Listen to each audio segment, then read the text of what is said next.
Olá, pessoal. Hoje eu gostaria primeiramente de me apresentar.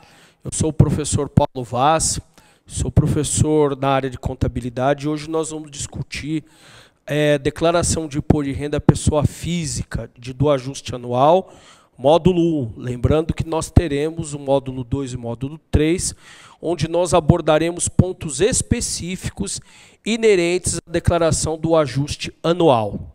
Hoje, inicialmente, nós vamos discutir alguns pontos relacionados à declaração de imposto de renda pessoa física. Primeiro ponto são tópicos introdutórios.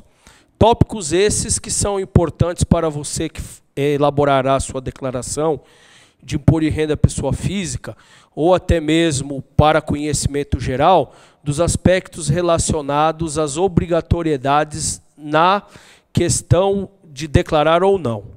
Um outro ponto importante são os rendimentos tributáveis. Nós entenderemos um pouco tanto a essência quanto a natureza dos rendimentos tributáveis que são inerentes ao ajuste anual na declaração do imposto de renda da pessoa física.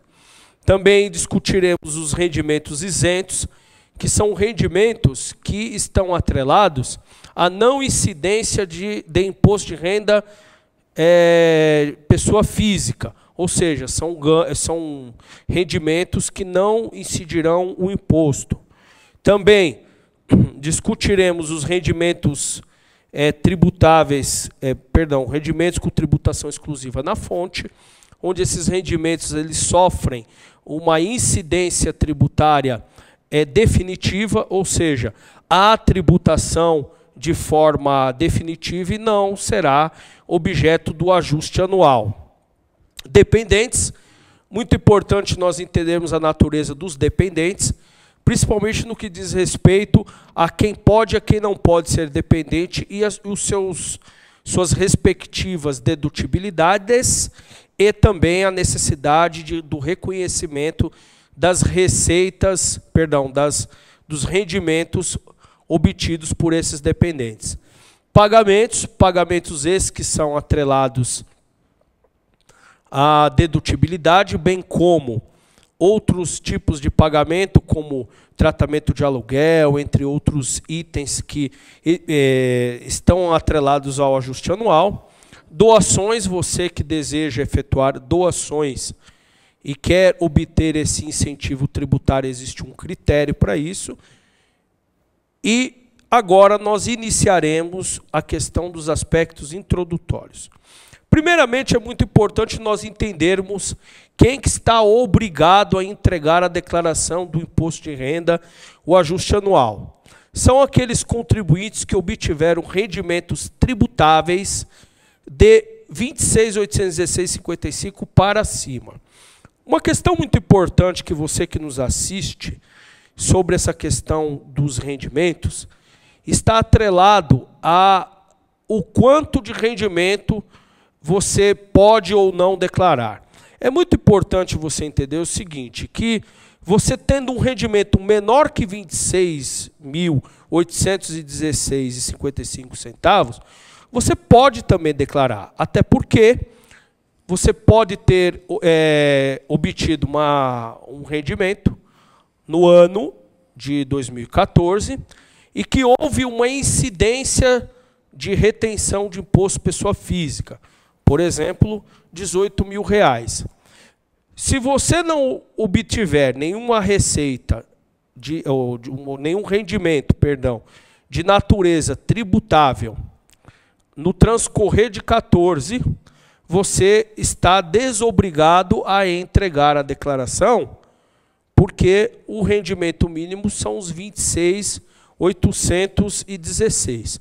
Todavia, esses 18.000 dos quais houve uma retenção de imposto, você só poderá restituir esse valor se você efetuar a declaração, elaborar a declaração do ajuste anual do imposto de renda da pessoa física e entregá-la ao fisco, tá ok? Então, essa questão dos rendimentos mínimos está atrelada à obrigatoriedade, mas não é por isso que você pode deixar de declarar. Se existiu uma retenção, você pode efetuar a elaboração da declaração. E que tipo de rendimentos são esses? São rendimentos oriundos do trabalho assalariado. O colega que é assalariado em empresa de pessoa jurídica ou física apresenta nessa situação não assalariados, como autônomo, profissional liberal, proventos de aposentadoria, aposentadoria privada ou pública, ela também tem essa natureza, pensões de uma forma geral, como, por exemplo, pensão alimentícia, um exemplo claro, aluguéis para aquelas pessoas que obtêm renda oriundas do aluguel de móveis ou imóveis também, atividades rural de uma forma geral. Rendimentos isentos e não tributáveis, com exclusivo na fonte, que obteve esse rendimento até 40 mil, ou perdão, superior a 40 mil, então também obrigado, se você tem uma poupança ou um rendimento de tributação exclusiva, como, por exemplo, uma premiação, um juro sobre capital próprio, e esse rendimento foi superior a 40 mil no ano, você está obrigado a efetuar a declaração do ajuste anual. Temos também, você em algum período do ano realizou o ganho de capital em moeda nacional ou moeda estrangeira, você está obrigado a efetuar a declaração. Se você vendeu um imóvel no ano e houve, por exemplo, o imóvel, o ganho de capital, ou você gozou daquele benefício da isenção fiscal inerente o imóvel até 440 mil, ou destinado à compra de um imóvel único, você precisa efetuar essa apuração no sistema do ganho de capital, transportá-la para a declaração do ajuste anual e informar ao fisco. Então, se você obteve se você realizou esta operação, você precisa informar obrigatoriamente na declaração. Operações relacionadas à renda variável, a você que trabalha com ações em bolsa, com mercado de renda variável, você está obrigado a declarar o imposto de renda, até porque há incidência tributária com tributação exclusiva em alguns casos quando há lucro, tá ok? Outro ponto importante, se você possui bens ou direitos em 31/12/14, inclusive terra nua que foi superior a 300 mil. Se você tem um patrimônio de 300 mil ou superior, você está obrigado a entregar o imposto de renda pessoa física, tá ok? Então é muito importante nós identificarmos aqui que a pessoa que fica dispensada a apresentação da declaração, pessoa física, cujos bens comuns sejam declarados pelo cônjuge, tá ok? Desde que não se enquadre em nenhuma das demais hipóteses de obrigatoriedade ou o valor dos bens não exceda os 300 mil. Isso é uma observação importante para você que elabora a declaração do imposto de renda pessoa física, esta questão do cônjuge na estrutura relacionada à declaração de bens, tá ok? Outro ponto importante é na condição de residente. Se você passou a condição de residente no país, você precisa necessariamente entregar essa declaração, tá ok? Relativo à atividade rural, se você é uma pessoa que tem propriedade rural e ofere rendimentos dessa natureza, o limite é 128.308, tá ok? E bem pretenda compensar prejuízos no ano calendário de 14 ou 15, tá ok? Então nós temos aqui essa questão também, que é relacionado à opção da isenção.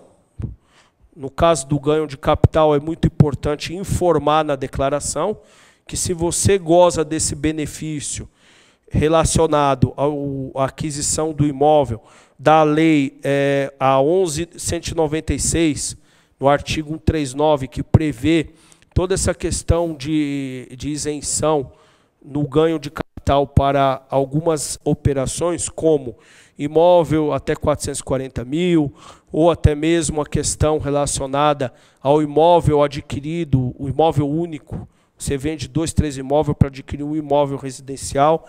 Você pode auferir isso desde que você adquira uma casa ou uma propriedade até 180 dias do prazo da venda. Isso a Receita Federal será informada na sua declaração de ajuste anual na pessoa física, tá ok? Então é obrigado a informar para ter esse benefício. A questão da apresentação da declaração fica dispensado do ajuste anual da pessoa física, se for enquadrado, né, apenas na constância da sociedade conjugal união estável, que tenha bens em curso declarados pelo cônjuge, companheiro, desde que o valor não seja de 300 mil, tá ok? Em uma ou mais hipóteses previstas, caso conste dependentes na declaração de ajuste anual por outra pessoa física, na que tenha sido informado bens e direitos, tá ok? Mas a pessoa física, mesmo desobrigada, pode fazer a declaração do ajuste anual, tá ok? Então, aqui são pequenas regras que são apresentadas para que você possa se situar adequadamente. Nós temos as opções de declaração com os descontos legais. Essa com descontos legais são declarações que possuem aquela questão relacionada às despesas que necessitarão serem comprovadas mediante a apresentação de documentação, como despesas com saúde, assistência médica, pagamento para médico, dentista, psicólogo, fisioterapeuta, entre outros. Despesas com educação, que tem um limite que nós discutiremos adiante.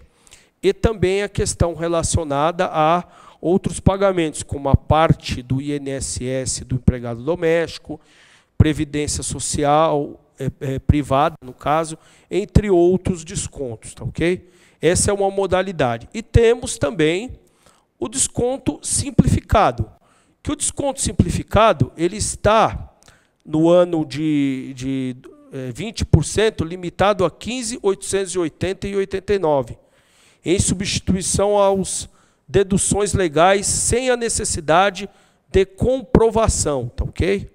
Então nós temos aqui o seguinte, um exemplo prático para vocês entenderem. Vamos simular aqui que nós temos uma renda de 50 mil.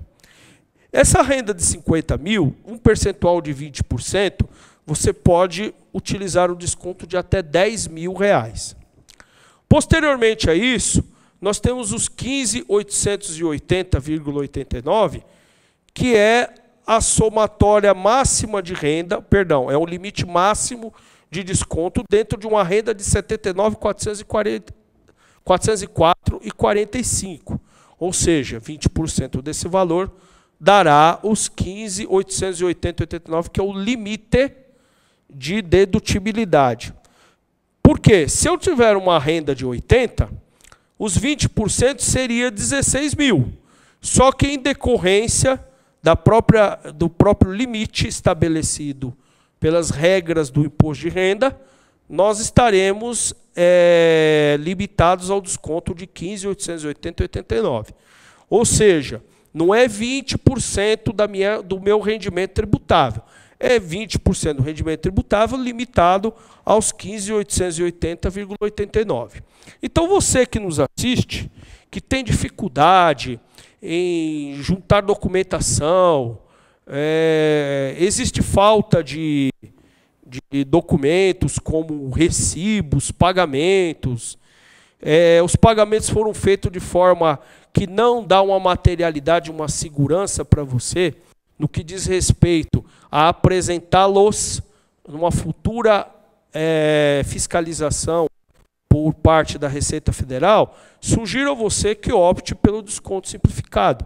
Até porque na própria declaração já vem a opção de você escolher ou o rendimento, ou pela declaração de descontos legais ou pelo simplificado. Muitas das vezes a sua restituição no modelo simplificado, ela é menor que no desconto na opção pela declaração completa. Entretanto, por este método aqui é mais seguro. Muitas das vezes, às vezes é mais rentável, perdão, é melhor você receber um pouco menos, mas com segurança, do que aumentar a sua restituição e ter documentações que muitas das vezes não dá uma materialidade, uma segurança para comprovar aquele gasto junto à Receita Federal, tá ok? Outro ponto importante é a apresentação, que é 30 de abril de 2015. Não será estendido esse prazo, tá ok? O locais de apresentação é na Receita Federal, tá ok? E essa apresentação é via internet. Após o prazo de 30 de abril de 2015, tá ok?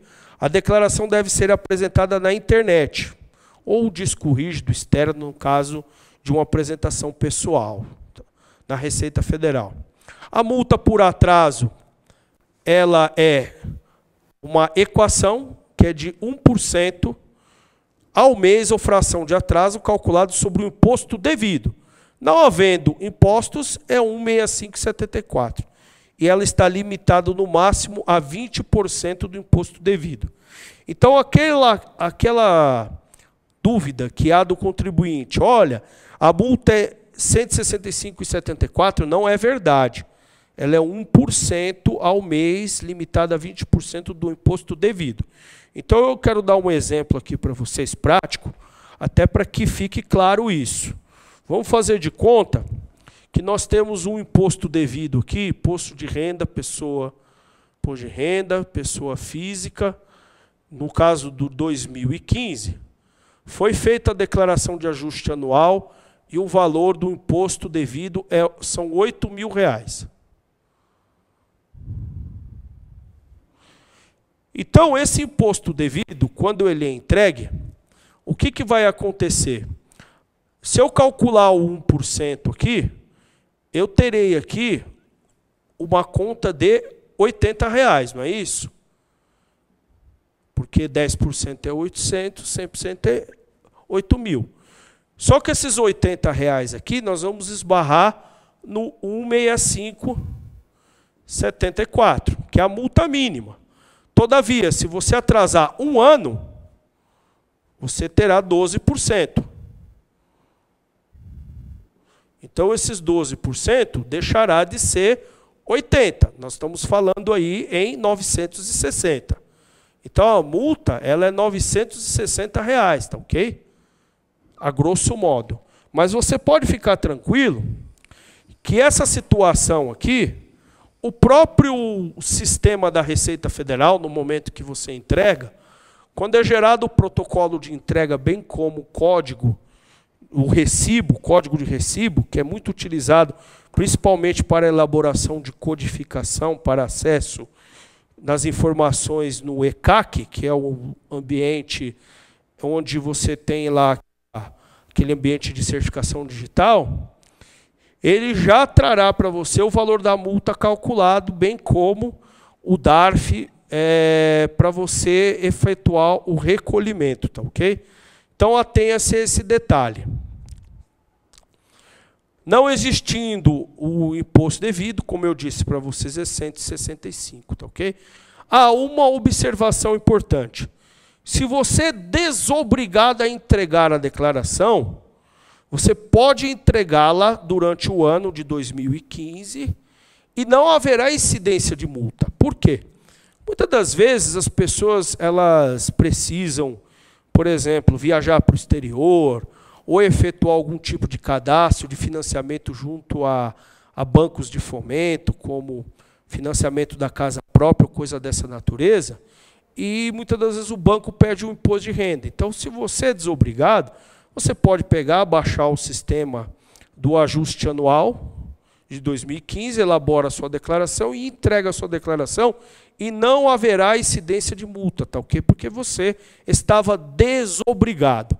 Então é muito importante isso, que você que nos assiste saiba, para que não exista nenhum tipo de problema quanto à apresentação dessas informações junto ao fisco. Então, a multa por atraso, né, ela será objeto de lançamento de ofício. Isso é muito importante, né? O termo inicial, o primeiro dia subsequente fixado da entrega. E, por final, o mês da entrega, ou, no caso de não apresentação, do lançamento de ofício. No caso do não pagamento da multa por atraso na entrega dentro do vencimento, né, estabelecido na notificação de lançamento emitida pelo programa gerador da declaração, a multa, com os respectivos acréscimos decorrentes do não pagamento, será deduzida do valor do imposto a ser restituído para as declarações com direito à restituição. Então é muito importante isso, só que tome um pouco de cuidado, porque muitas das vezes eu, dentro da experiência profissional, já tive casos em que havia restituição, a multa foi entregue a atraso e não houve esse cruzamento. Então precisou haver o pagamento da multa para ser liberada a declaração. Tomem cuidado, se atenham a esses detalhes, porque muitas das vezes há esse tipo de problema, as pessoas ficam esperando a restituição, não aparece a restituição, muitas das vezes por causa desse tipo de restrição do sistema, tá ok? Outro ponto importante é a retificação. Então você pode a qualquer momento retificar a declaração. O importante é que você tenha aquele código de recibo que é exigido no sistema da declaração, para que você possa efetuar o envio e a transmissão dessas informações junto ao fisco, tá ok? Temos aqui também essa questão de retificação online, tá? Que é muito importante ser mencionada, porque muitas das vezes a declaração ela está em malha fina, mas aquela malha fina que houve o cruzamento de informações e não está condizente com o que foi informado. Eu vou dar um exemplo para vocês. A declaração, o informe de rendimento, que é oriundo ao vínculo trabalhista, por exemplo, o sujeito, eu vou até colocar no quadro isso, para ficar claro para vocês. Então, vamos supor, ele tem aqui um rendimento tributável. Um rendimento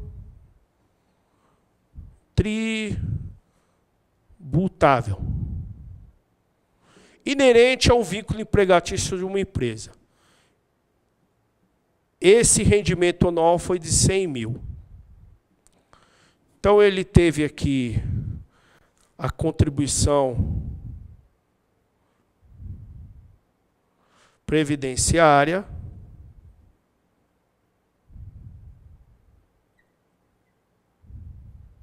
a título de exemplo, tá, pessoal? 11 mil no ano, e o imposto de renda retido na fonte dele foi de 25 mil. E temos aqui o 13º salário. Esse 13º salário será transportado a rendimentos com tributação exclusiva automaticamente pelo sistema, no montante de 10 mil. Essa foi a informação que mandaram para você via informe de rendimento, ok? O informe de rendimento.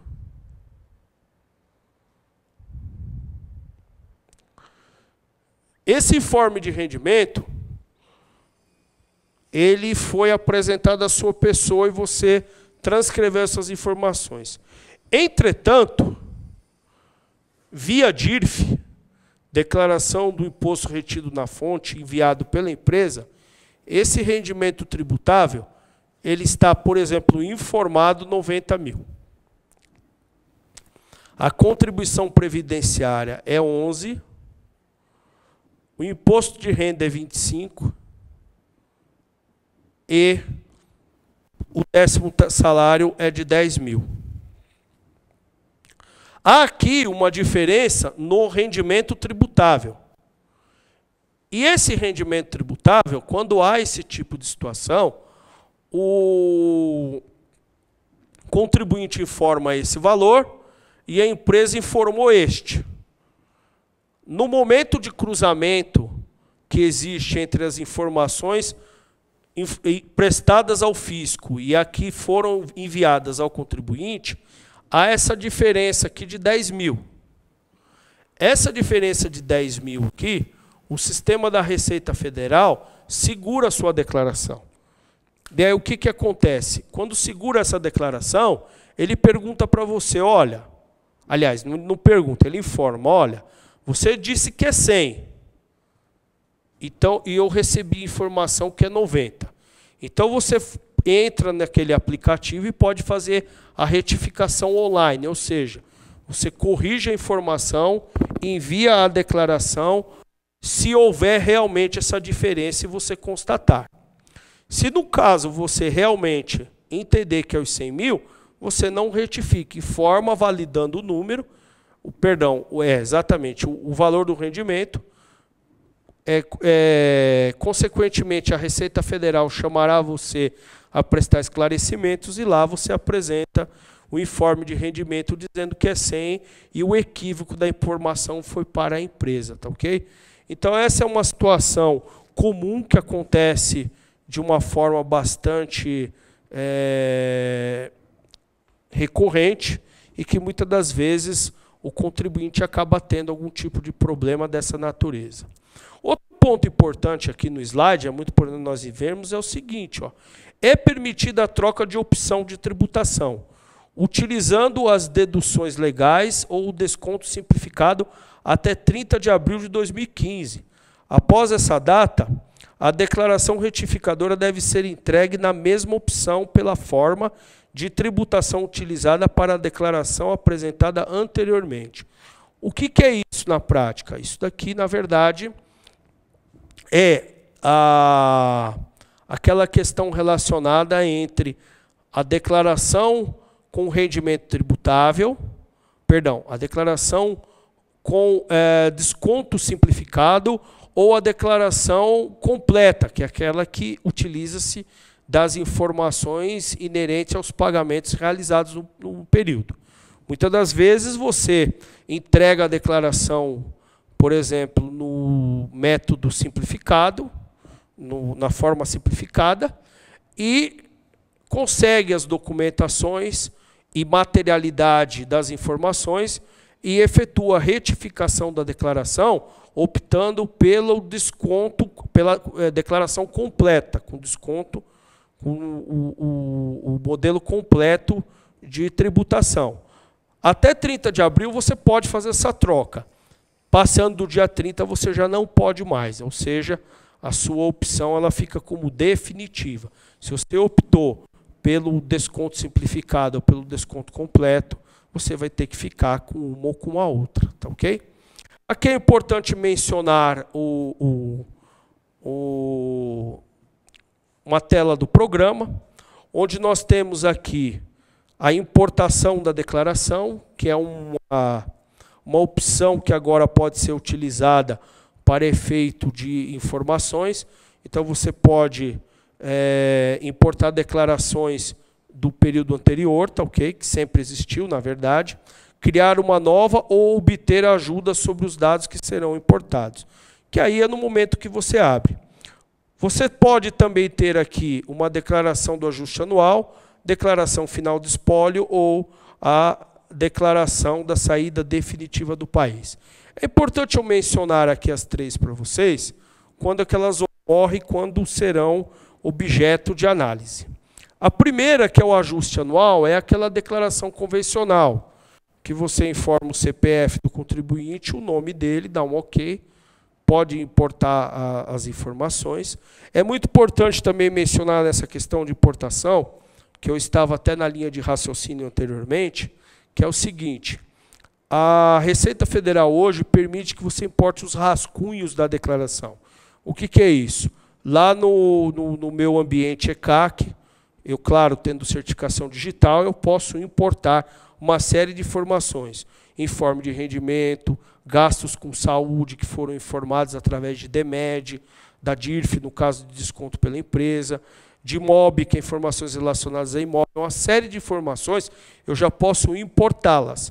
Bem como aquele rascunho, que é um sistema que é feito mediante as informações que são imputadas no transcorrer do ano, que você pode trazê-las e já incorporar na declaração do ajuste anual, tá ok?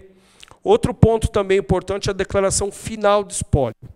A questão do espólio ela é importante ser mencionada porque o espólio é uma situação que se encontra o contribuinte. Para quem não sabe, espólio é a pessoa que veio a falecer e que no ano, por exemplo, de 2012, ela veio a óbito.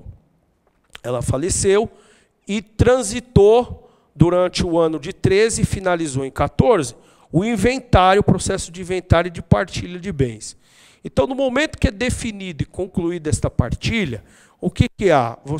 O contribuinte, no caso, o inventariante, que tem que ser indicado na declaração, ele fica responsável por todas as informações oriundas do espólio, e essa informação, a pessoa abre a declaração do espólio, e lá é informado todos os dados necessários referente às informações do espólio, como o número dos processos, número de processo, a vara, a data do despacho, da partilha e também as informações do inventariante. E nessa declaração de espólio, ela será finalizada, ou seja, a vida fiscal desse contribuinte se encerra aqui.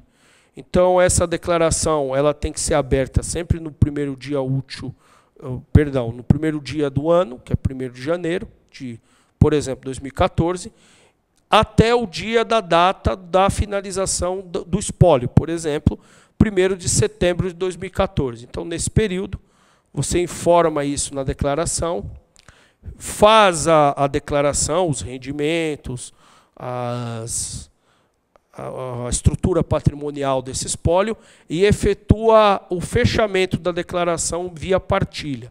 Ou seja, você tem a partilha de bens, o testamento, toda a documentação jurídica ajustada, e fazendo isso você pega e zera a declaração no espólio. Então, por exemplo, o ganho de capital da transferência dos bens para os herdeiros e meeiro, no caso, é feita na declaração do espólio. Você transporta isso, quem recebe essa declaração, esses bens, eles informam isso como rendimento isento no campo rendimentos de herança, e se for um bem móvel, no caso, como, por exemplo, um quadro, um carro, um direito a receber, ou até mesmo uma patente, ou bens dessa natureza, ou um imóvel, como uma casa, um terreno, um prédio, uma chácara, seja ela qual for, você também informa da declaração de bens e menciona que é oriunda do espólio mediante a partilha, tá ok? Então, esses são pontos importantes. No transcorrer da aula eu falarei alguns detalhes importantes para vocês. Nós temos aqui também a declaração de saída definitiva, é quando o contribuinte ele tem a sua saída definitiva, tá certo? Ele informa ao fisco que está deixando o país, lá você menciona o procurador, todas as informações necessárias para que sua saída seja legal, tá ok? Então, você pode escolher uma ou outra, dependendo de cada situação, e efetua essa inscrição, tá ok? Aqui nós temos algumas informações importantes, como, por exemplo, o nome, né? A data de nascimento, os dados do título de eleitor, o endereço residencial, as informações do contribuinte, tá ok? Aqui embaixo também tem algumas informações referentes à ocupação e à profissão do contribuinte. Para você que é advogado, principalmente, que nos assiste, é muito importante você ter muito clara essa estrutura de declaração que você vai fazer. Por exemplo, se você é profissional liberal, coloque que você é profissional liberal. Se o colega, além de ser profissional liberal, é professor, você tem que verificar qual é a sua principal atividade. Vou dizer por quê. Porque se você disser que é professor, por exemplo, e fizer livro caixa, o fisco vai entender o seguinte: olha, sua profissão é ser professor, e professor não necessariamente precisa de livro caixa. Mas o profissional liberal, sim. Esse precisa do livro caixa, porque ele possui um escritório, ele tem gastos, ele tem uma série de sacrifícios econômicos para obter uma receita. E no módulo 2, nós vamos discutir bastante essa questão do livro caixa, onde realmente o advogado, principalmente, ou profissional liberal, ele pode ter todo esse benefício de ter uma contabilidade, vamos dizer assim, de uma forma simplista, o livro caixa, falando melhor, onde ele tem uma série de despesas que serão apresentadas. E essas despesas, elas serão transcritas dentro do processo de escrituração, e essa escrituração ela será também objeto de apresentação à Receita Federal no momento da declaração do ajuste anual. Bom, vamos falar um pouquinho de dependentes. Dependentes sempre é um assunto que chama muita atenção, em decorrência da própria conjuntura, né? Porque existem vários tipos de dependência. Vamos por partes para nós entendermos uma de cada vez, né? Primeiro, nós temos aqui o campo de dependência, que é um campo que tem uma característica específica, porque você tem que colocar o nome o tipo do dependente, né? Da dependência, se ela é uma dependência oriunda de filhos, cônjuge, companheiro, o avô, o pai, a mãe, aposentado, enfim. Tem uma série de pontos aqui que nós vamos apresentar aqui na aula.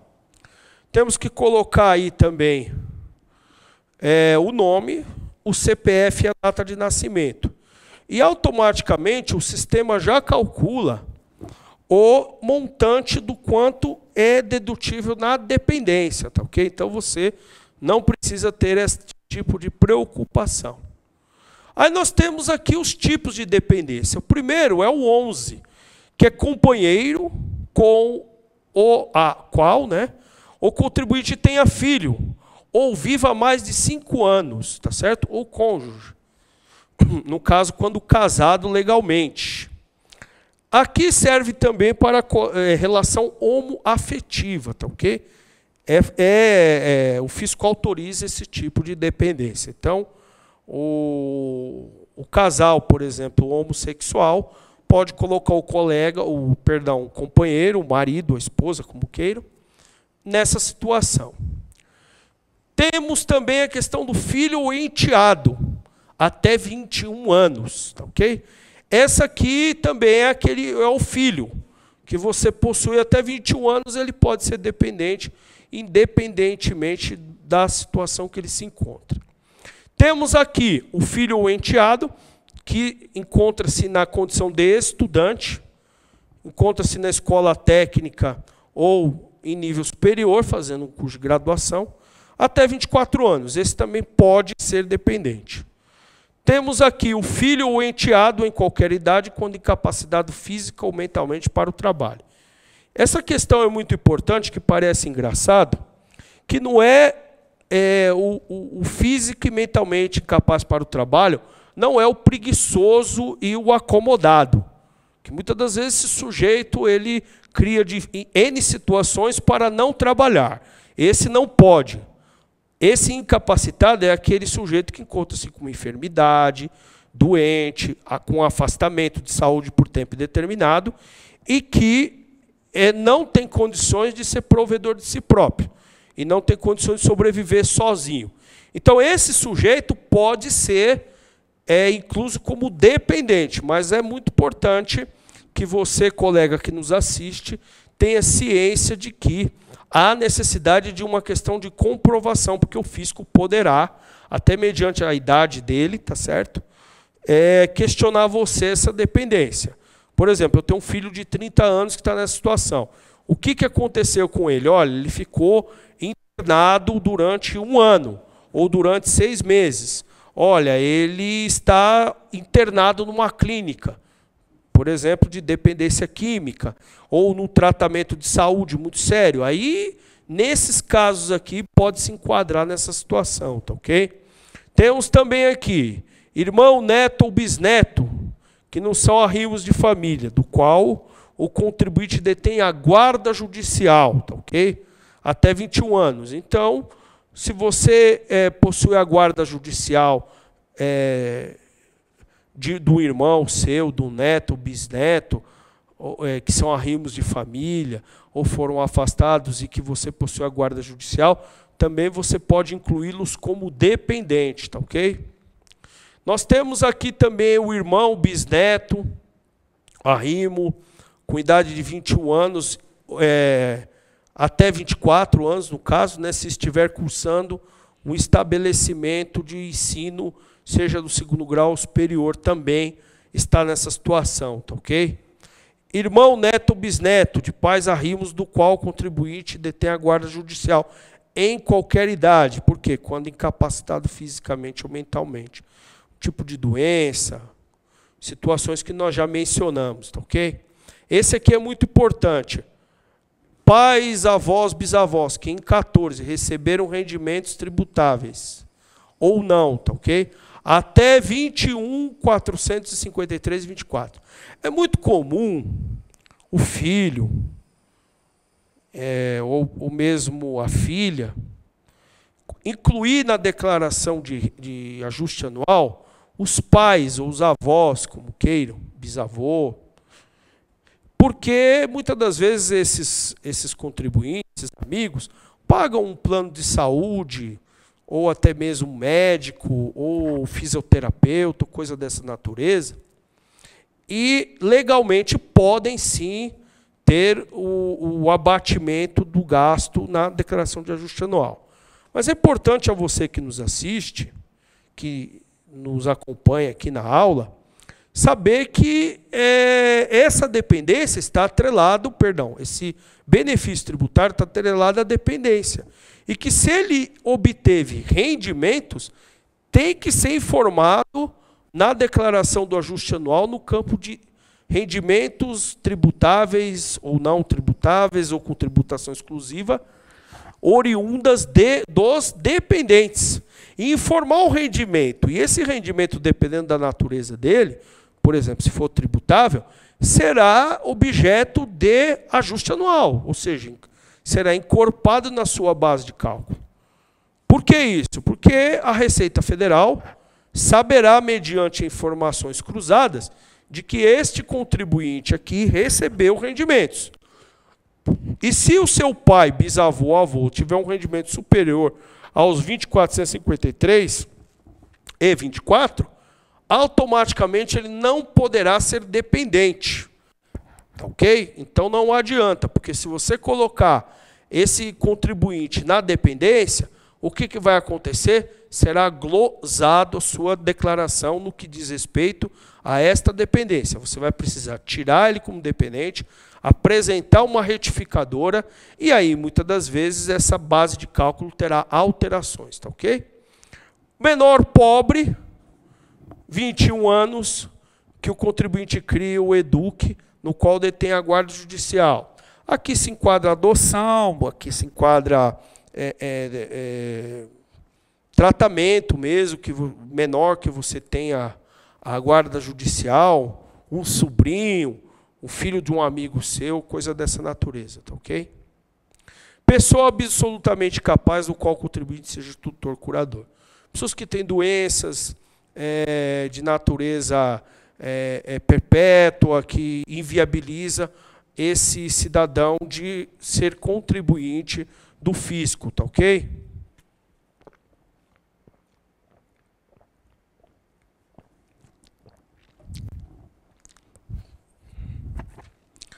Bom, o desconto por dependente é de R$ 2.556,52 no ano, tá ok?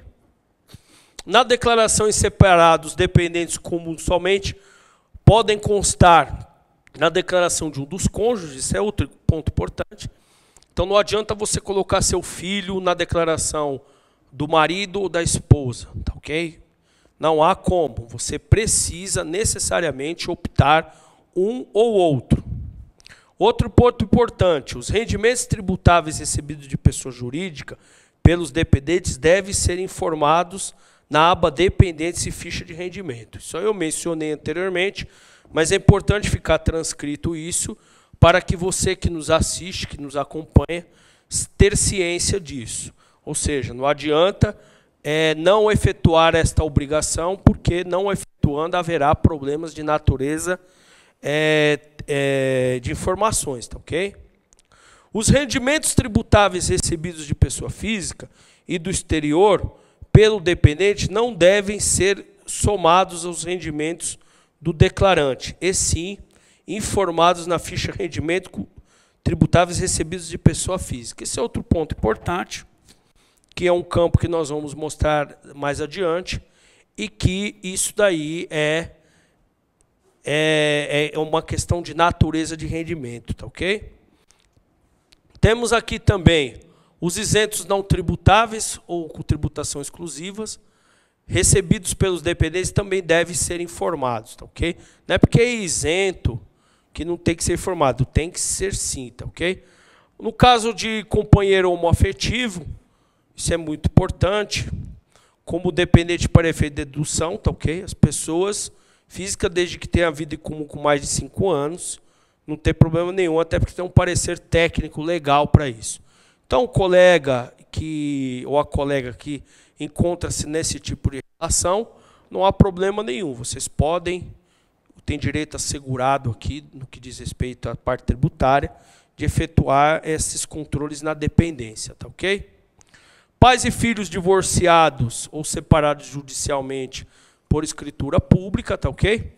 Desde que atenda aos quesitos do Código de Processo Civil, no que diz respeito ao artigo 1124-A.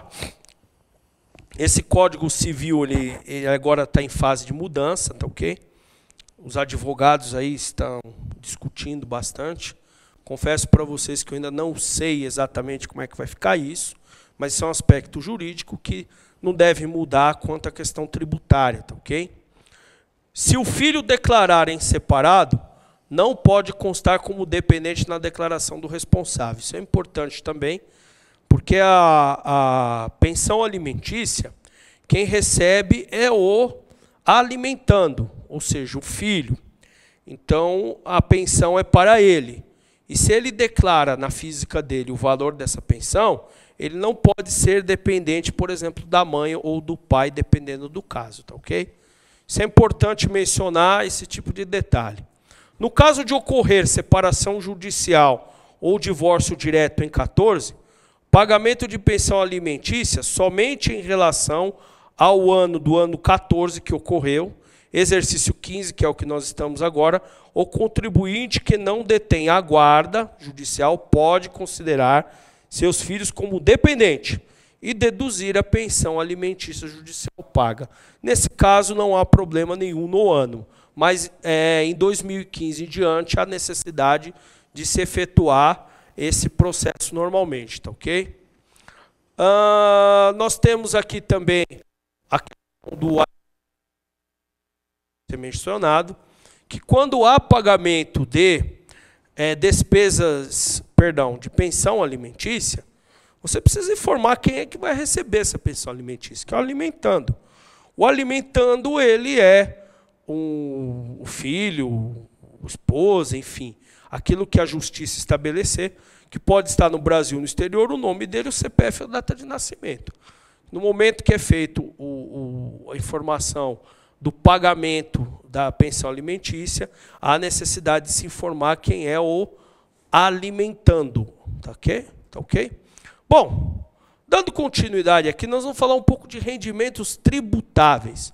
Rendimentos tributáveis, que são aqueles oriundos do trabalho, têm diversas naturezas. Primeiro é o campo, que é muito importante nós termos na declaração, que há essa tela que abre. Ela está aqui recortada no intuito de mostrar para vocês alguns detalhes, como, por exemplo, importar o arquivo da fonte pagadora, que você importa isso lá do ambiente web, tá ok? E nós temos aqui a tela onde é informada aqueles rendimentos recebidos da pessoa jurídica, tá ok? Você tem o CNPJ da principal fonte pagadora, que é aquela com maior valor, porque muitas das vezes as pessoas possuem 2, 3 fontes de renda de pessoa jurídica. O nome, o CNPJ, o rendimento informado, que conta-se no informe, a contribuição previdenciária, o imposto retido e o 13º salário. 13º salário é importante, você que nos assiste, entender que o próprio sistema já faz a transferência do saldo para os rendimentos com tributação exclusiva, tá ok? E aí nós temos aqui alguns pontos relacionados aos rendimentos tributáveis de pessoa física e do Carnê-Leão, que nós teremos aqui no módulo 2, nós abriremos um pouco mais essa questão do livro caixa, até principalmente para aqueles profissionais liberais que utilizam-se dele, tá ok? Esse Carnê-Leão é a tributação do imposto de renda da pessoa física, né? Sobre a forma do recolhimento mensal obrigatório pelo contribuinte pessoa física residente no Brasil que recebe rendimentos de pessoa física ou do exterior, né? Então, também é esse recolhimento, os emolumentos e custas dos serventuários da Justiça, no caso, donos de tabelião, tá ok? Oficiais públicos e outros também se encontram nisso, tá ok? Os rendimentos do trabalho do beneficiário, como um vínculo empregatício, que sofre rendimentos na fonte também. E é muito importante nós entendermos aqui o seguinte, que no caso dos aluguéis recebidos, a data do pagamento para efeito da incidência do imposto será considerada aquela em que o locatório pagar o aluguel ao proprietário ou bem ou administradora, ainda que esta deixe de informar ao locador o recebimento do aluguel ou dele se apodere. Então, é muito importante esses detalhes, que é no momento que você recebe que há a incidência, tá ok?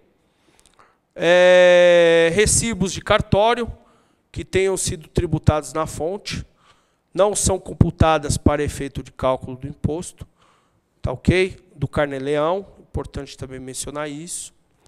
E aí nós temos aqui o trabalho sem vínculo empregatício. O trabalho sem vínculo empregatício são quem? Autônomo. Autônomo de diversas naturezas, né?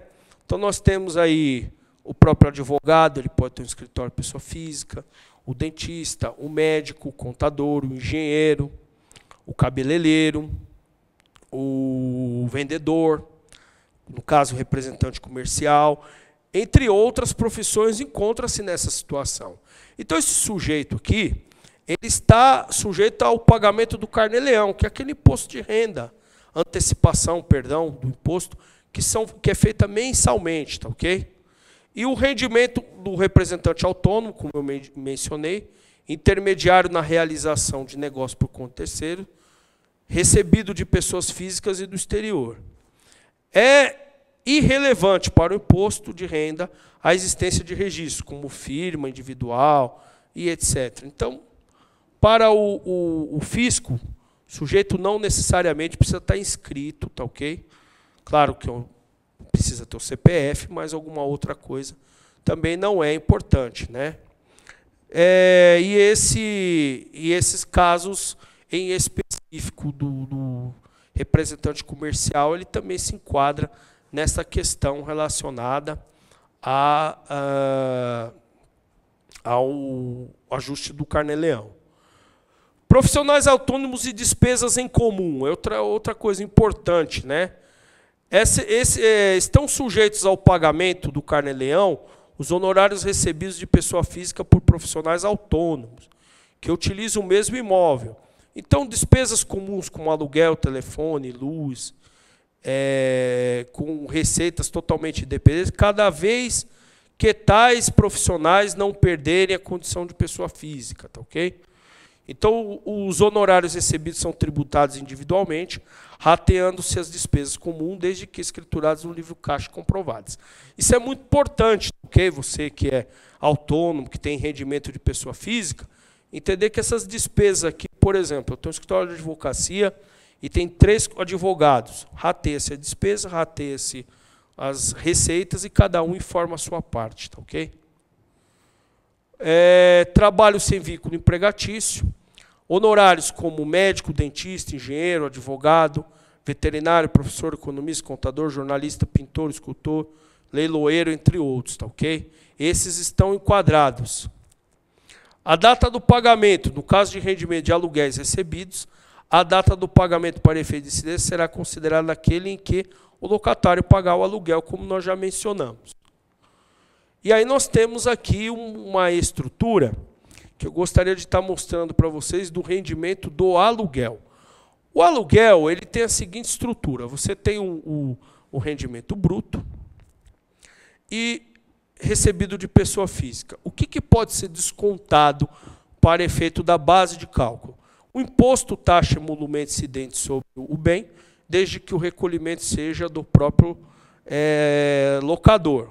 Ou seja, você tem aquele boleto cheio, cobra dele o IPTU, cobra dele o condomínio. Então, para efeito de tributação, você desconta todos esses, tá ok? Aluguel pago por sublocação também. Recebimento de rendimentos, ou seja, a despesa com o administrador ou despesas jurídicas dessa natureza também podem ser deduzidas, tá ok? Desde que você depois informe, lá no campo pagamentos, nós vamos falar um pouco disso, essas informações. A despesa com condomínio, então nós temos aqui os rendimentos brutos do aluguel menos essas despesas inerentes à própria operação, dará uma base de cálculo do aluguel, que dessa base de cálculo você deverá efetuar a incidência tributária no que diz respeito ao rendimento tributável, que esse rendimento ele será somado a outros aluguéis ou não, sendo isoladamente com esse valor, você calcula através da tabela progressiva e efetuará a antecipação. E no ajuste anual, havendo condições, será restituído ou cobrirá a parte do devido na declaração. Vamos lá. Temos aqui o usufruto. O usufruto também está sujeito ao pagamento de carnê-leão pelo usufrutuário. O rendimento de aluguel por ele recebido de pessoa física, desde escritura pública do usufruto, conste no registro de imóveis. Então é muito importante isso. Às vezes você tem o usufruto de um bem, e esse bem ele encontra-se locado, e o usufrutuário, no caso que é a pessoa que possui o usufruto, deverá ter a escritura legalmente estabelecida em cartório para ter validade esses rendimentos, tá ok?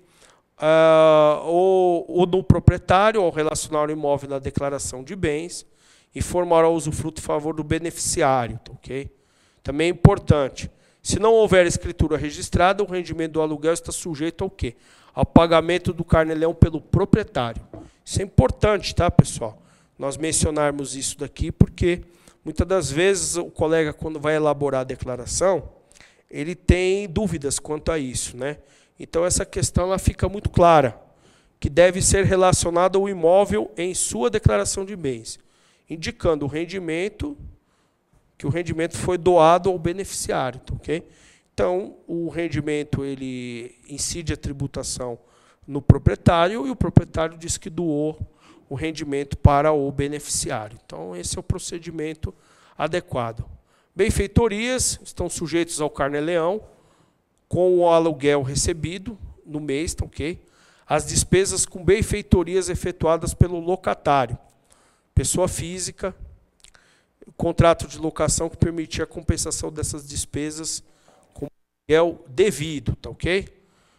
Então nós temos aqui luvas, gratificações e rescisões de contrato, estão sujeitos ao carnê-leão os rendimentos relativos ao quê? A prêmios, luvas, gratificações e qualquer outros recebimento de pessoa física por locador, ou ceder de direito, pelo contrato de uso, ocupação, fruição, exploração de bens. Ou seja, aqueles aluguéis antecipados, aquela coisa toda, também incide no rendimento, tá, ok? Indenização pela desocupação do imóvel alugado, está sujeito o carnê-leão à indenização, a qualquer título, recebida pelo locatário para desocupar o imóvel locado, pago pelo locador, não proprietário por terceiros e pessoa física. Também incide isso. Aluguel depositado judicialmente, o valor do aluguel depositado em juízo está sujeito ao pagamento do carnê-leão, apenas quando liberado pela autoridade judicial. Tá ok?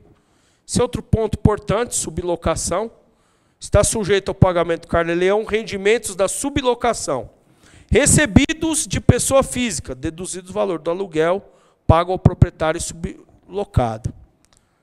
Arrendamento do imóvel rural, sujeito ao carnê-leão em que o arrendador receba de pessoa física, quantia fixa sem partilhar riscos com o sócio, do negócio, perdão. Imóvel em condomínio, para quem não sabe o que é imóvel em condomínio, é aquele imóvel onde você tem digamos assim, um sócio dele. Uma coisa é um imóvel com o cônjuge, que é, por exemplo, eu e minha esposa, o imóvel é em comum. Claro que está atrelado ao modelo de casamento que você adotou. Mas, no caso, nós somos cônjuges. Quando há o condomínio, é quando você é proprietário de um imóvel junto com o irmão, com uma irmã, com um tio, com uma prima e assim sucessivamente. Então, nesse caso, o aluguel, como é que funciona? Sujeito ao carnê-leão na proporção que ele couber cada um, conforme cláusula contratual. O aluguel recebido da pessoa física, quando o imóvel locado pertence a mais de uma pessoa em condomínio. Então, é muito importante que a fração que será declarada por cada contribuinte, ela está atrelada ao quê? Ao que está escrito no contrato de locação. Então, por exemplo, o sujeito tem um prédio e cada um tem 10% da fração, são 10 pessoas. Então, precisa constar no aluguel, no contrato de aluguel, o seguinte: fulano, ciclano, beltrano até o 10ª pessoa receberão, por exemplo, o contrato de aluguel é R$10.000, sendo que esse esse aluguel será subdividido em 10 partes, para as 10 pessoas, R$1.000 cada uma. Isso precisa estar constando no aluguel. Por quê? Se não tiver constando no nome de uma pessoa, o rendimento será tributado nessa pessoa. Então, isso precisa ficar claro, tá ok? Imóvel em comunhão, o aluguel recebido pela locação de bens como sujeitos ao pagamento de carnê-leão, tributando 50% em nome de cada cônjuge, ou, opcionalmente, em totalidade no nome de um cônjuge só. Que aí, no caso, é pontual, porque o imóvel é em comum, tá ok? Pensão. Essas pensões aqui sujeitas ao pagamento do carnê-leão, inclusive alimentícios, ou alimentos provisionais, recebidos de pessoa física, ainda que pagos por intermédio de pessoa jurídica. Uma questão muito importante que precisa ficar clara é a seguinte: o rendimento oriundo de pensão alimentícia não é a empresa que deve. A empresa é meramente uma intermediária. Ela intermedia, no caso do sujeito ou a sujeita, a moça, o rapaz, seja como for a análise, ela tem vínculo empregatício, ele, com uma determinada empresa, essa empresa retém uma parte e repassa ao beneficiário da pensão. Mesmo nessa situação, é relação pessoa física para física. Não existe rendimento tributável de pensão alimentícia pago pela empresa, tá ok? Então, isso é muito importante. Prestação de serviços em embaixadas e repartições consulares, missões diplomáticas ou técnicas de organismos internacionais. Se a pessoa física encontra nessa situação, também tem que ser informado isso, porque é rendimento do exterior. Representante comercial autônomo, no caso, está sujeito ao carnê-leão, tá ok? Conforme nós já mencionamos. E é irrelevante, no caso, ele tem ou não inscrição. Temos aqui também as despesas incomuns, que são rateadas, tá ok? Para o autônomo, de forma geral, independentemente, uma vez tais profissionais não perdam a condição de pessoa física, isso daqui ele pode ser utilizado no mesmo imóvel, tá ok? Temos aqui o contratação de outros profissionais, quando na prestação dos mesmos serviços for efetuados por mais de um profissional, sobre a responsabilidade de um só, cumpre destacar que, o quê? Está sujeito ao pagamento do CARLE-LEAM total dos honorários recebidos de pessoa física, pelo profissional responsável pelo trabalho. Se a prestação de serviço for apenas eventual, sem caráter de habitualidade, por não se caracterizar como atividade empresarial, tá ok? Então isso é importante mencionar também. Quando a prestação de um mesmo serviço for efetuada por mais de um profissional, sobre a responsabilidade, também temos essa segunda parte. A prestação for sistemática, habitual, sempre sob a responsabilidade do mesmo profissional, que recebe em nome próprio o total do pagamento pelo cliente paga serviços de eventuais serviços profissionais. A pessoa física é considerada empresa individual equiparada à pessoa jurídica, por se tratar de venda habitual e o profissional de serviço próprio de terceiros, sendo esses rendimentos tributados na condição de pessoa jurídica. Então, aqui caracteriza quando há habitualidade, tá ok? Emolumentos de serventuários da justiça, tá ok? Também encontram-se nessa situação. E os rendimentos do trabalho assalariado, não salariado, recebidos de cartórios, que tenham sido tributados na fonte do imposto, não são computados para efeito de cálculo do imposto devido a título de recolhimento mensal obrigatório no CARLE-LEAM, tá ok? Então, esse caso aqui também são situações pontuais. No caso aqui de carreteiro, que é 10% de transporte de carga, tá ok? 10% é o tributável, os 90% é rendimento isento. Nós temos aqui, estão sujeitos ao CARLE-LEAM, rendimentos do serviço de transporte, carga e descarga. Referente ao quê? Fretes, carretos, assim como tratores, máquinas, caminhões, carros, entre outros. Tudo que está atrelado à carga se encontra nessa situação, tá ok? E nós temos a situação aqui também, que é muito importante mencionar, que é considerado o rendimento pessoa física se observada acumuladamente as seguintes condições. Os serviços devem ser executados apenas pelo locatário ou proprietário do veículo, para ter esse benefício, tá ok? Se para auxiliar a prestação de serviço, né, for necessária a participação remunerada, com ou sem vínculo empregatício, de outras pessoas, estas não podem ser profissionais qualificados, mas sim meros auxiliares ou ajudantes. Então é importante mencionar isso daqui também. Se o veículo for de propriedade de duas ou mais pessoas, ou estiver na posse desses, não pode explorar o serviço em conjunto, por meio de sociedade regular ou não. Então aqui são importantes dicas para você que se enquadra nessa situação de transporte de carga, que nós temos aqui que seguir essas regras, porque são regras que o fisco, em caso de dúvida quanto à informação prestada, efetuará essa questão. Continuando, nós temos aqui também, se houver a posse de propriedade de dois ou mais veículos, esses não poderão ser utilizados ao mesmo tempo, tá ok? Então é apenas um caminhão. Nós temos aqui também o mínimo 60%, tá ok? Que está sujeito ao caso de transporte de pessoas e não de cargas, tá ok? Então, nós temos aqui barcos, carros, entre outros, caminhonete, aviões, que prestam serviço nessa situação. E, continuando aqui, nós temos serviços que devem ser executados apenas pelo locatário, que é a mesma regra que existe para o carreteiro, ser para auxiliar de prestação de serviço com vínculo empregatício, no caso, também tem que ser meros auxiliares ajudantes. Se o veículo for de propriedade de duas ou mais pessoas, só pode ser utilizado por um deles, tá ok? E o mesmo se aplica se houver a propriedade de dois ou mais veículos. Então, nós temos transporte de carga e transporte de pessoas, tá ok? E aqui nós temos a tela aqui do CARLE-LEAM, que é importante nós mencionarmos. Temos aqui o trabalho assalariado, tá ok? Aluguéis, outros, exterior. Tá certo? Temos aqui a pensão alimentícia, que nós já mencionamos. Não pode ser deduzidas da base de cálculo do Carnê-Leão as importâncias pagas em dinheiro a título de pensão alimentícia em face da norma do direito, tá, ok? Então, a pensão alimentícia ela não entra no Carnê-Leão. Pensão alimentícia tem que ser judicial com escritura pública, tá, ok?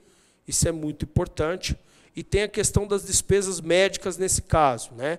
Despesas médicas e as instruções pagas em razão de decisão judicial, com acordo homologado, né, não podem ser deduzidas da base de cálculo do Carnê-Leão, como pensão alimentícia judicial. Esses pagamentos são dedutíveis apenas no ajuste anual. Isso é muito importante mencionar também, tá, ok? Pensão alimentícia e escritura pública dependentes. Dependentes também não podem ser considerados como dependentes. A dedução de dependente e de pensão alimentícia não pode ser cumulativa, salvo se houver mudança em relação à dependência durante o ano. Que isso daí é uma questão que é pontual. Pensão alimentícia, sentença judicial do exterior. Para que a pensão alimentícia possa ser deduzida, é necessário que seja paga em face ao direito da família, em cumprimento à decisão judicial e acordo homologado. Então é importante mencionar isso, que a pensão alimentícia ela só é válida quando homologada.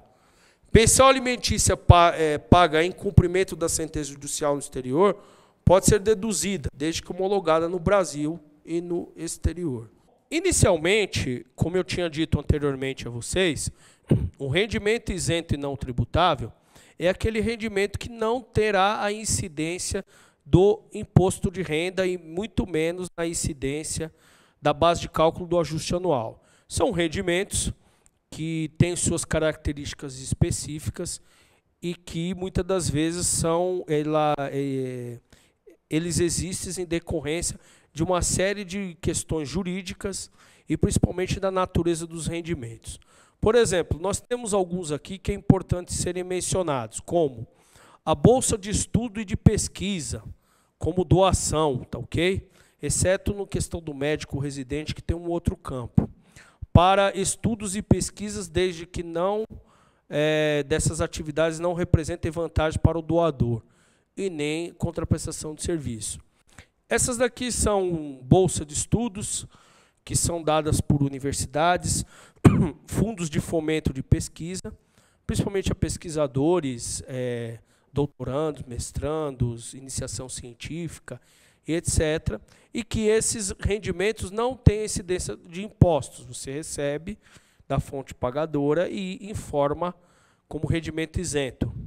Nós temos aqui a apólice de seguro de pecúlio pago por morte, prêmio de seguros restituídos de qualquer caso de pecúlio, entidades de previdência privada ou decorrência de morte e invalidez. Então, é um tipo de rendimento que também não tem a incidência de impostos, tá, ok? Então, nós temos aqui a indenização do contrato de trabalho, inclusive a título de pedido de demissão voluntária e por acidente de trabalho e FGTS, que muitas das vezes são verbas indenizatórias inerentes à rescisão do contrato de trabalho e que serão lançadas nesse campo. Temos aqui também o lucro na alienação de bens ou direitos de pequeno valor, ou do único imóvel, que é aqueles 440 mil, né? Lucro na venda do imóvel residencial para aquisição de outro imóvel residencial, ou no caso a redução de capital também.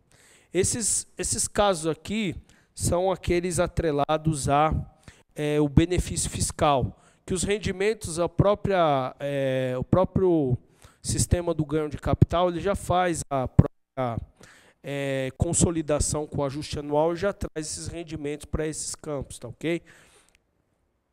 E a isenção para bens ou direitos de pequeno valor, mesmo que não tenha a questão do benefício fiscal, a alienação mensal até se você trabalha no mercado de ações, negocia, o lucro até 20 mil reais é isento e os demais casos mensalmente, tá, ok? Então, naquele determinado mês, você alienou um bem, ao oferir um ganho de capital inferior a 35 mil reais, esse ganho de capital ele é isento de imposto, tá, ok? Nós temos aqui lucros e dividendos recebidos pelo titular ou dependentes, que são inerentes a empresas optantes pelo lucro presumido real, porque o do Simples Nacional e Pequena Empresa, no caso o EPP, né, que é o programa da Lei Geral, tem um campo à parte. Tem algumas peculiaridades que nós falaremos adiante. Nós temos aqui a questão relacionada à aposentadoria. O caso da aposentadoria, precisa ficar muito claro o seguinte, que existe uma isenção fiscal para os rendimentos de aposentados que estão com idade superior a 65 anos ou mais. Então, a parcela isenta está limitada mensalmente a 1.787. Caso 13º, pensões, reformas, também é o mesmo valor. Os valores recebidos de fundo de aposentadoria do FAP são informados pelo seu montante integral, sujeito ao ajuste anual da declaração, no caso do rendimento, exclusivamente na fonte, no caso de contribuinte que optarem pelo regime de tributação previsto na 11.053. Agora, existe uma questão que eu gostaria de mencionar a vocês no que diz respeito à aposentadoria. Então, vamos fazer uma análise rápida aqui. Nós temos a tia Maria. A tia Maria, ela é uma professora que trabalhou no Estado e no município.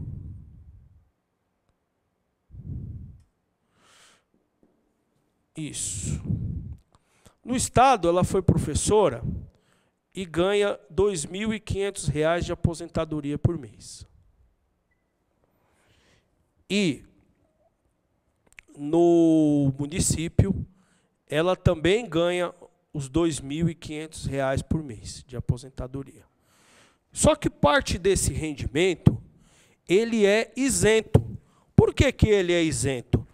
Porque a própria legislação, ela tem mais de 65 anos e a própria legislação permite que desse valor nós tenhamos 1.787,77 para cá e 1.787,77 para cá.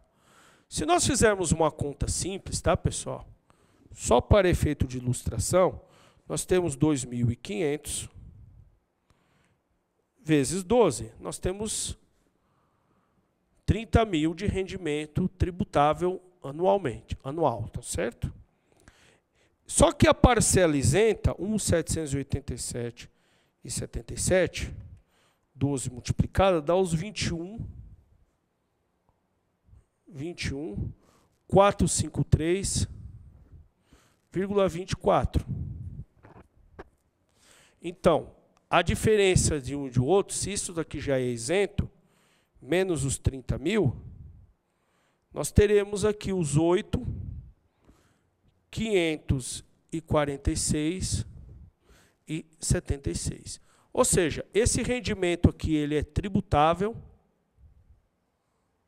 no informe de rendimento tributável, e esse daqui é rendimento isento. É o quanto será lançado nesse campo 7. O mesmo ocorreu no município. Ele tem uns 30 mil aqui. Os 12 aqui. 453,24. Tem aqui os 8.546,76. Que será o tributável, e o rendimento isento no informe de rendimento, tá ok? Só que é o seguinte, a legislação, ela é muito clara no que diz respeito. Olha, é o seguinte, eu aceito no ajuste anual apenas uma das opções, a outra, não. Ou seja, esse rendimento aqui de 21.453,54, ele deixa de ser isento e passa a ser tributável. Ou seja, O rendimento que deveria ser consolidado, os 21.453,24 multiplicado por 2, seria 42.906,48, no rendimento isento, no caso, tá ok? E a diferença, que é os 8.546,76, 8.546,76, 2 multiplica, dá os 17.093,52, que somado com os 42.906,48, nós vamos ter os 60 mil. Essa seria a distribuição que está no informe de rendimento. Todavia, na declaração do ajuste anual, o que eu tenho que fazer? Eu tenho que lançar como rendimento tributável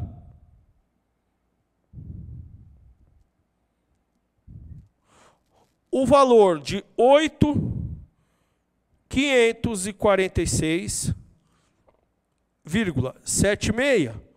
mais os 30 inerente a outra aposentadoria, que daria um rendimento aqui de 38, né? 446,76. 38.546, perdão, e 76. E a diferença, que é esse rendimento aqui mais esse aqui, aí nós teríamos a isenção. A isenção ficaria limitada a uma opção apenas, que é os 21.453,24, que somado a esse valor, dará os 60 mil. Ou seja, o informe de rendimento está dizendo que o rendimento tributável é 17.093, mas pela regra existente na legislação, nós temos que formar 38.546,76 e apenas os 21, que é uma das opções aqui da declaração para o isento. E o benefício que houve no informe de rendimento não será válido no ajuste anual, ou seja, a tia Maria, que trabalhou duramente durante muitos anos, que teve um desconto, um benefício tributário, por ter mais de 65 anos, ela no ajuste anual sempre pagará imposto de renda adicional. Brincando um pouquinho com vocês que nos assistem, isso aqui cabe também uma manifestação contra esse tipo de situação que eu acho injusta, para não dizer outra coisa. Bom, vamos em frente. Nós temos aqui o rendimento inerente à caderneta de poupança, que é um rendimento isento e não tributável, tá ok? Temos aqui o rendimento de sócios ou titulares com microempresa, empresa de pequeno porte, que também é uma situação pontual, porque nós temos aqui a questão da pequena empresa. Então, tem duas formas de se distribuir lucro. A primeira delas está limitada o critério da presunção, que é aquele utilizado pelo lucro presumido, que está estabelecido pela 9.249, seu artigo 15, onde você tem os percentuais de presunção. Nós vamos dar um exemplo. Assim, a grosso modo, é 32,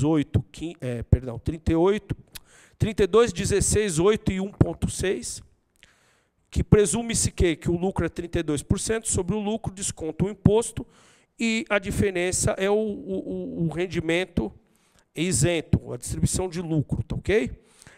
Ou, no caso aqui, você pode efetuar o levantamento pela escrituração contábil. Então, você opta. A pequena e média empresa, ela tem essa presunção, ou o lucro escriturado na contabilidade.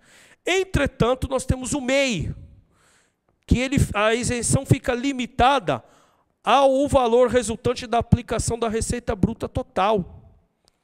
Ou seja, pela presunção. Então, nós temos essa situação, onde eu vou mostrar aqui, por exemplo, nós temos aqui o faturamento do ano de 15, no caso, nós temos aqui 14, mas é 15, 60 mil. Nós temos aqui a presunção, 19.200. Temos aqui a base isenta, que é 19.200. Temos o tributo do MEI, a título de exemplo, tá ok? 434,40. E temos aqui o rendimento isento, ou seja, é a base de cálculo menos o tributo do MEI. A diferença que existe de rendimento tributável, que é os 765,60 menos os 60, os 41.234,40 é rendimento tributável, ou seja, o MEI, que é aquela lei geral, que está, perdão, dentro da lei geral, que tem por objetivo a questão relacionada à formalização dos profissionais autônomos para efeito de pagamento e recolhimento de tributos, que tem por objetivo auxiliar no crescimento da pequena empresa, ela é muito bonita na pessoa jurídica. Só que quando chega na pessoa física, que o sujeito é proprietário, o rendimento é tributável. Se está certo ou errado, eu não sei. Eu, particularmente, acho isso injusto. Acho que deveria ser todo o rendimento tributável. Mas o fisco entende que só uma pequena parte é rendimento isento, a outra é tributável. Então, por favor, vocês anotem esse detalhe, porque isso é muito importante na declaração do imposto, ok? Nós temos aqui transferências patrimoniais, doações e heranças, que é aquele exemplo que eu mencionei na declaração de espólio, quando é feito o ajuste, a declaração definitiva, ele transita nesse campo, os rendimentos, tá ok? Parcela isenta referente à atividade rural, também é por aqui. Imposto de renda de anos calendários anteriores compensado judicialmente, também aqui. 75% dos rendimentos do trabalho assalariado em moeda estrangeira, para quem está no exterior. Nós temos aqui incorporação de reserva de capital e bonificação de ações, também é nesse caso. Temos aqui bolsa de estudo como doação para médico, que é aquele exemplo anterior que nós mencionamos, que é separado aqui. Benefícios indiretos para quem trabalhou para a FIFA na Copa das Confederações e o Mundial 2014. Esses rendimentos, todos eles são isentos, tá ok? Transferências patrimoniais, como dissolução de sociedade familiar, também é isento. Temos aqui ganhos de operação líquida e mercado de bolsa de ações, tá ok? Que a isenção não se aplica, entre outras, operações day trade, tá? Então, operações específicas de bolsa é aqui que é mencionado. Ganhos de capital na operação de ouro, até 20 mil, também é por aqui. Recuperação de prejuízo de renda variável, se você obteve prejuízo nessas operações também, é aqui que é mencionado. No caso do rendimento de 90%, do carreteiro, que nós mencionamos, 10 é tributável, 90 é isento, precisa ser mencionado aqui, e o mesmo para o transporte de passageiros. Então, 40% é isento, 60% é tributável, tá ok? Restituição do imposto de renda de anos calendários anteriores, também se enquadra aqui. E os outros? Os outros têm vários itens, né? Nós temos aqui sinistro, furto, menos o custo de aquisição, que no caso de seguro, pensão, pecúlio, montepio recebido por portador de deficiência, na prestação na questão da previdência social, proventos de pensões em decorrência das questões relacionadas a ex-combatentes da Segunda Guerra, no caso, que trabalharam no Exército, PIS, PASEP, indenização por desapropriação, também é isento, seguro-desemprego, auxílio natalidade, entre outros, também é um rendimento isento, não se incide imposto. Regime de contribuições pagas do PGBL, nos casos até 1995. Indenização reparatório de direitos desaparecidos, que é no caso da ditadura militar. cota para uso de serviços postais, telefônicos, passagens aéreas, aos nossos parlamentares no exercício do mandato, ou seja, Sua Excelência tem desconto tributário em todos os recursos adicionais para o exercício das suas atividades, acréscimo patrimonial em decorrência da variação cambial, também é rendimento isento, precisa ser dito isso, pensão especial, outros recebidos em decorrência de deficiência física, né? No caso de pessoas com problema de deficiência física, tem as regras específicas, que são isentos também. Aqui, aquela questão da nota fiscal paulista, né? Para quem ganha, quem recebe aqueles descontos da folha, da nota paulista e paulistana, é aqui que lança. Vale cultura, tá ok? E outros rendimentos que a lei assim estabelece. Todos esses são isentos. Então, rendimentos dessa natureza precisam ser lançados. Não é só aquele rendimento, olha, eu tive um informe de rendimento onde eu trabalhei na empresa tal, informo só aquilo. Não. Você precisa informar também os rendimentos isentos. Tá ok? Até porque, muitas das vezes, a pessoa tem um rendimento baixo, um rendimento tributável e alto, por exemplo, com distribuição de lucro na questão dos rendimentos isentos. Tá ok, pessoal? Nós temos aqui também o tributação exclusiva. São aqueles inerentes a rendimentos que muitos deles é a remuneração do capital investido, em muitos casos, e que muitas das vezes eles são tributados de forma exclusiva. E também ganhos com premiações e bônus, né? Então, nós temos o 13º salário, temos aqui, não são naquelas questões de isenção, é tributação exclusiva, ganho de capital na alienação de bens e direitos com direitos de aplicações financeiras e moeda estrangeira, também, ganho de capital, da alienação de ganho de capital em moeda estrangeira, renda variável, ações, opções, entre outros, do mercado financeiro. Temos aqui aplicação financeira, renda fixa, fundo de investimento, fundo de aplicação, operações de swap, entre outros, que também são rendimentos com tributação exclusiva. Rendimentos recebidos acumuladamente, nós vamos falar em outro módulo sobre o assunto, tá ok? Que é muito importante, principalmente aos advogados, que executam, estão constantemente trabalhando com ações de natureza previdenciária e trabalhista. Temos aqui os outros também, né? Prêmio e dinheiro, bens e serviços obtidos, loteria, sorteio, concurso, corridas de cavalo, viu?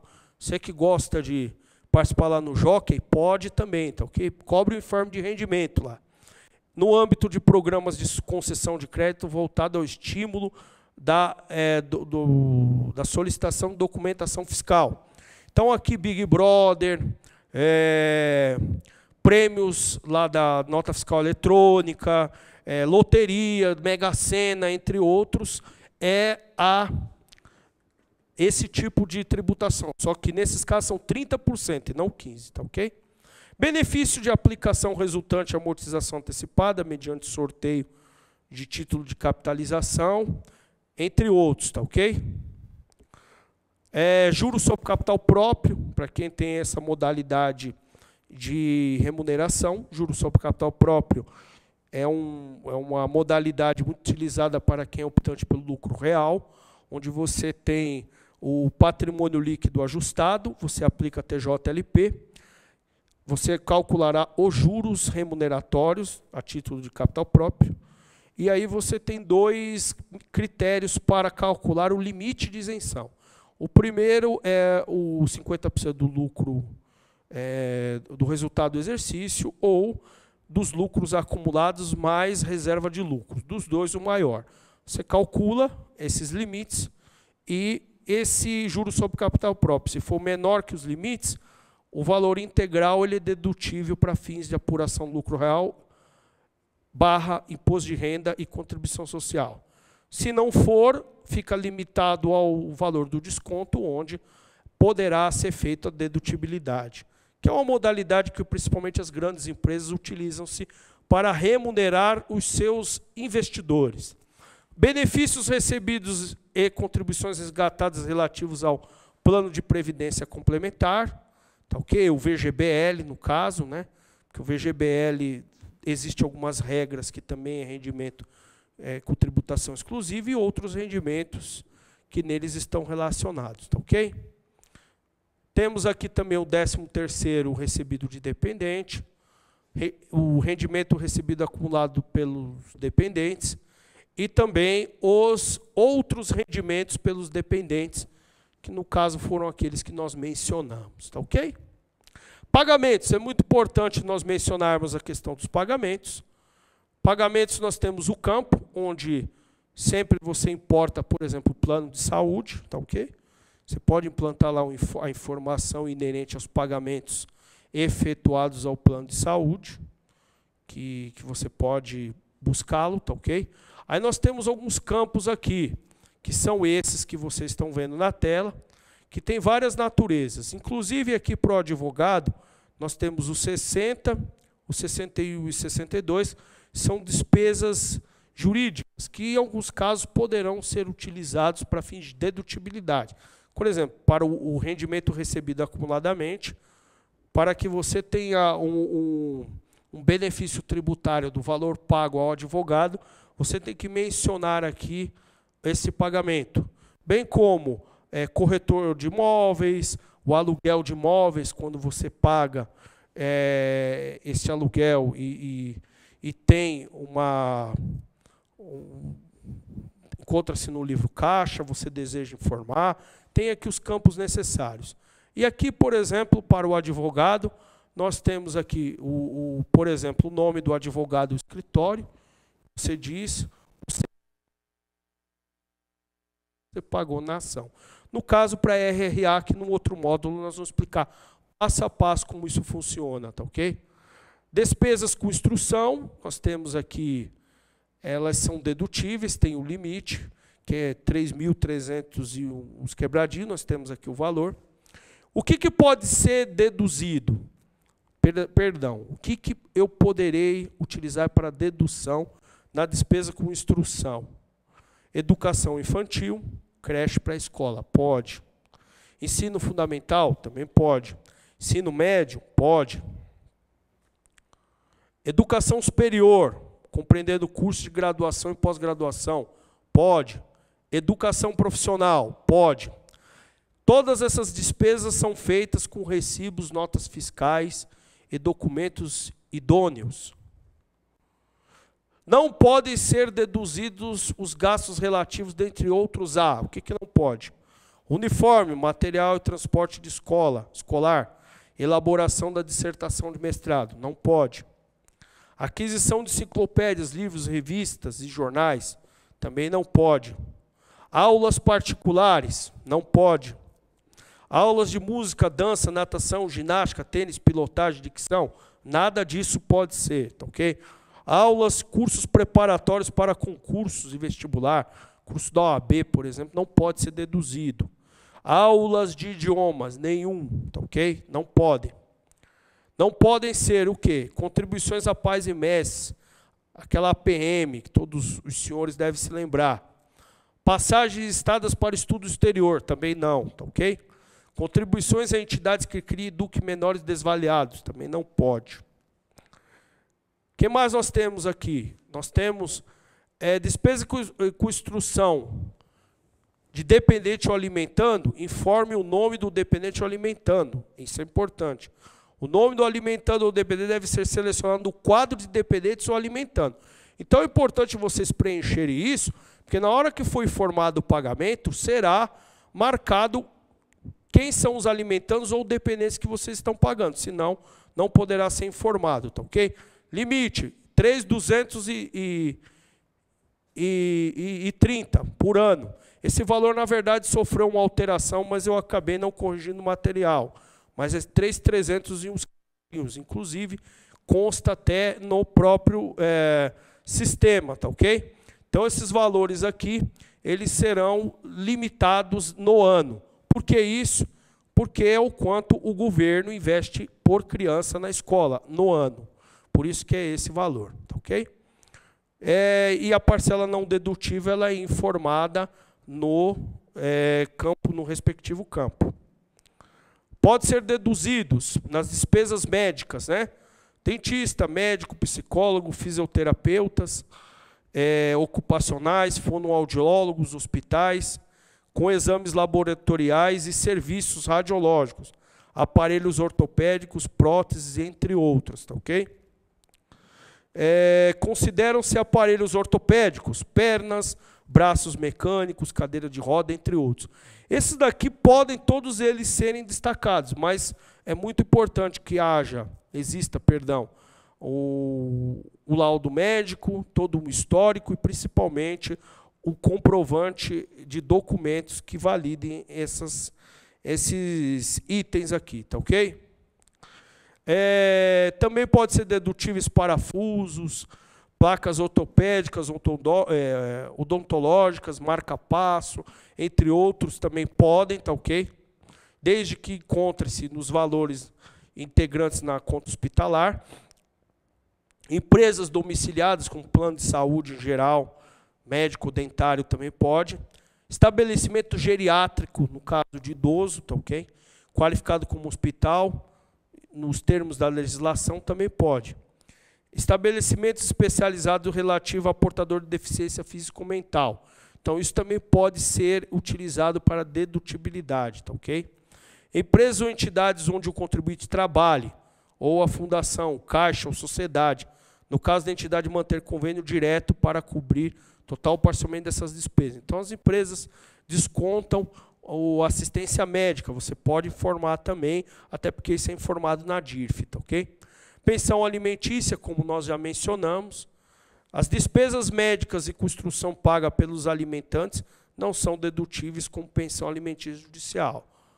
Nós temos aqui, isso não pode ser informado deliberadamente, tá ok? Isso tem que ser um acordo judicial e aqui nós temos que mencionar todos esses itens. Previdência complementar, também fica limitada a 12%, tá ok? Do total do rendimento acumulado na determinação da base de cálculo do imposto da declaração de rendimento. Então, o PGBL, que é o que pode ser utilizado. O empregado doméstico, né?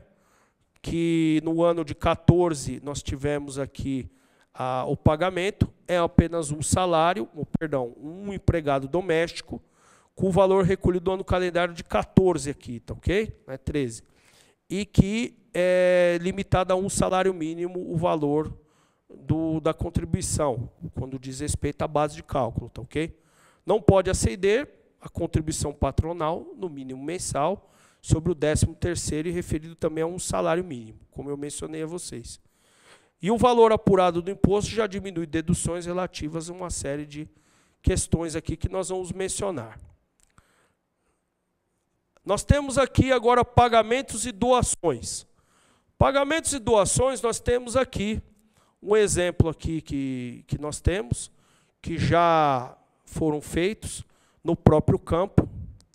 E aí nós temos o Estatuto da Criança e Adolescente, que é aquele que você pode efetuar a dedução direta da parte que diz respeito à própria declaração. E não é permitida deduções efetuadas diretamente em atividades assistenciais. Tem que já ter sido feito isso, ok? Então fica limitado a 6%, só que esses valores eles estão atrelados a uma proporção para cada tipo de incentivo. No caso do ECA, são 3. Nós temos todos esses. Nós temos o Estatuto da Criança e Adolescente, que na própria declaração você pode informar. Como no exemplo, você tem um imposto devido, e dentro desse imposto devido, até 3% do montante do imposto você pode efetuar a dedução. Então, você escolhe aqui, por exemplo, o município, você tem 517 aqui a título de contribuição, tá ok? Que você pode deduzir, porque o próprio sistema efetua o cálculo. Esse cálculo aqui o sistema já traz e você informa aqui, por exemplo, nós demos um exemplo aqui do município de Cotia, no estado de São Paulo. Já tem o próprio CNPJ do programa, ou seja, do próprio Fundo de Amparo da Criança e Adolescente.